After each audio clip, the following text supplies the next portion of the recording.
C'est vraiment en bon français un coup dans le dos.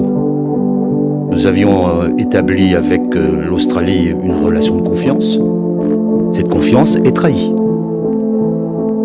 Some argue that the decision to favor the US-made nuclear submarines was partially due to the perception that French-made diesel-powered submarines on long transits from Australia to potential conflict zones.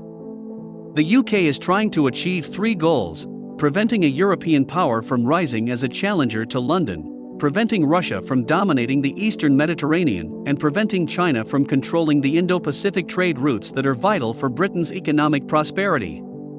Not surprisingly, those three pillars are intertwined and involve London's power struggle with Paris.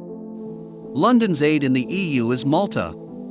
Malta was an intercessor in the Brexit negotiations and has been a port of call for Royal Navy patrols in transit to and from the Gulf, the Horn of Africa, and the Indo-Pacific.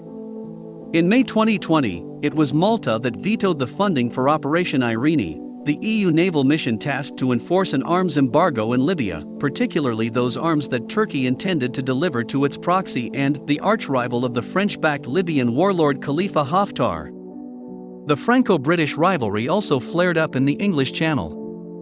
In May 2021, Johnson didn't hesitate to dispatch 2 Royal Navy patrol boats to protect Jersey, the largest Channel island, from a feared blockade by French fishing vessels, in an escalation of a dispute over post-Brexit access to waters around the Channel Islands.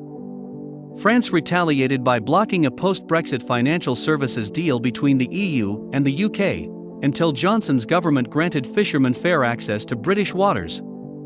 French government spokesman Gabriel Attal did not deny that Paris was holding up the deal for the financial sector as a lever in the fishing dispute. It should be no surprise that Australia's decision to ditch the submarine deal with France came hours after the declaration that the United States, the UK, and Australia formed a security pact, AUKUS, to counter China in the Pacific. Mark Leonard, director of the European Council on Foreign Relations, said, "The submarine snub is a symptom of a toxic turn British-French relations have taken in the last few years.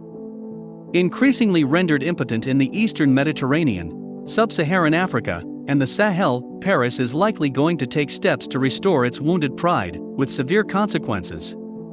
The French have already been questioning the purpose of being a part of NATO, and the submarine issue has given them a concrete reason to revise France's place in the transatlantic alliance, just like Paris did in 1966. Europe is increasingly resembling what it was before 1939. Whether AUKUS is going to trigger a wider conflict in Eurasia has yet to be seen.